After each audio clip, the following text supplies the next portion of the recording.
பாஜக தரப்புல இருந்து அழுத்தம் கொடுக்கப்பட்டிருக்கா எடப்பாடி பழனிசாமிக்கு இங்கே கண்டிப்பா கூட்டணி வச்சுதான் ஆகணும் அப்படின்ற அழுத்தம் அவங்க கொடுக்கப்பட்டு அதுக்கப்புறம் ஒரு சமரச பேச்சுவார்த்தை வந்து அண்ணாமலையை மாத்திட்டு நயினார் நாகேந்திரனை போட்டுட்டு அப்படி ஒரு அழுத்தம் தரப்பட்டதால வைக்கப்பட்ட கூட்டணின்னு நினைக்கிறீங்களா?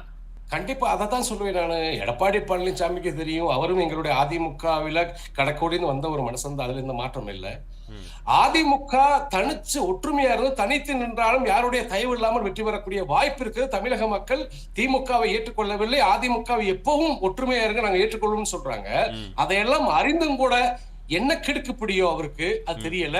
அது அவருக்கு மட்டும்தான் தெரியும். திரு எடப்பாடி பழனிசாமி அவர்களுக்கு மட்டும்தான் தெரியும். அவருக்கு என்ன கிடுக்குப்பிடி வந்திருக்கிறது, மத்தியில் ஆளக்கூடிய பாஜக என்ன வளையம் போட்டு அவரை இது ஸ்டாக் பண்ணி வச்சிருக்கிறாங்க, அவரை கிடுக்குப்பிடி வச்சிருக்கிறாங்கன்றது அவங்களுக்கு தான் தெரியும். ஆனா ஓரளா தெரியுது. அவருடைய மகனுடைய பிரச்சனை இருக்கு, சம்பந்தியோட பிரச்சனை இருக்கு, இவருடைய வழக்குகள் நிறைய இருக்கு. இந்த வழக்கெல்லாம் சேர்த்து வச்சு நான் சொல்றத கேட்டாத்தான் ஆச்சு, இல்லாட்டி முடிஞ்சு போச்சு உன் கதை. செங்கோட்டை இருக்கிறார். பகடக்காய் யாரு? செங்கோட்டை. பகடக்காய் யாரு? எடப்பாடியை மிரட்டுவதற்கு திரு செங்கோட்டையன். செங்கோட்டையனை வச்சு நாங்க வேற மாதிரி திசை திருப்ப முடியும் அப்படின்னு மத்தியில் ஆளக்கூடிய இப்போ எடப்பாடி பழனிசாமி பாஜகவுடைய அழுத்தத்துக்கு ஒத்து போகல அப்படின்னு சொன்னா செங்கோட்டையனை வச்சு நாங்க இந்த பிளானை போட்டுக்கிறோம் அப்படின்னு பேசியிருக்காங்கன்னு சொல்ற மாதிரி இருக்கு நீங்க சொல்றது. கண்டிப்பா இதுல எந்த மாற்றம் இல்லை. இதுக்கு முன்னாடி அம்மா இறப்புக்கு பிறகு திரு அண்ணன் ஓபிஎஸ் அவர்களை இதே ஒரு பகடக்காயா பயன்படுத்தவில்லையா தர்மயுத்தன்ற பேர்ல?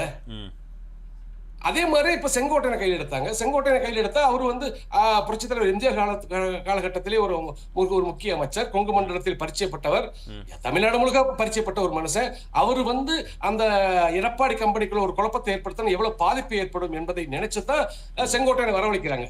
செங்கோட்டையன் டெல்லி வரவழைக்க என்ன காரணம் சொல்லுங்க. நீங்க சொல்லுங்க. ஒரு ஊடகவியாளர் எடப்பாடி பழனிசாமி ஏதோ போறாரு, அலுவலகம் திறக்க போறேன்னு போறாரு. போயிட்டு நான் அலுவலகம் திறக்கதான் வந்தேன், திறக்கிற அன்னைக்கு நான் பேசுறதுக்காக வந்தேன், அமித்ஷா மக்கள் பிரச்சனைக்கு வலியுறுத்தியறதுக்காக பார்த்தேன்னு சொன்னாரு. இல்ல ஆரம்பத்துல என்ன சொன்னார் தெரியுமா? நான் அலுவலகத்தை பார்க்க போறேன் அப்படி சொன்னாரு அப்படின்னு சொன்னாரு. அப்புறம் 3 கார் மாறி போய் அமித்ஷா அவர்களை சந்திக்கிறார். சந்திச்சுட்டு மக்கள் பிரச்சனையை நான் கோரிக்கையா வச்சிருக்கிறேன், பல நலத்திட்டங்களை கோரிக்கையா வச்சிருக்கிறேன் அப்படி சொல்றாரு. அது ஏதோ ஒண்ணு, உங்களுடைய பிரச்சனை, உங்களுக்கு அழுத்தம் ஓவரா இருக்கு. சரி, என்ன அழுத்தம் இருந்தாலும் தைரியம் வேணும் முதல்ல. அதுதான் சொல்ல வரேன். அததான் கடக்கோடி இருக்க தொண்டர்கள் என்ன நினைக்கிறாங்கன்னா, என்ன பிரச்சனை வந்தாலும் ஒரு தலைமை வகிக்கக்கூடிய ஒரு தலைவர் அப்படின்னா அதிமுக என்ற ஒரு மாபெரும் இயக்கத்துக்கு தலைமை வைக்கக்கூடிய ஒரு தகுதியான நபர் தைரியம் வேணும். அந்த தைரியம் இல்லாத ஒரு ஊழப்பையதான் எடப்பாடி பழனிசாமி நான் சொல்வேன்.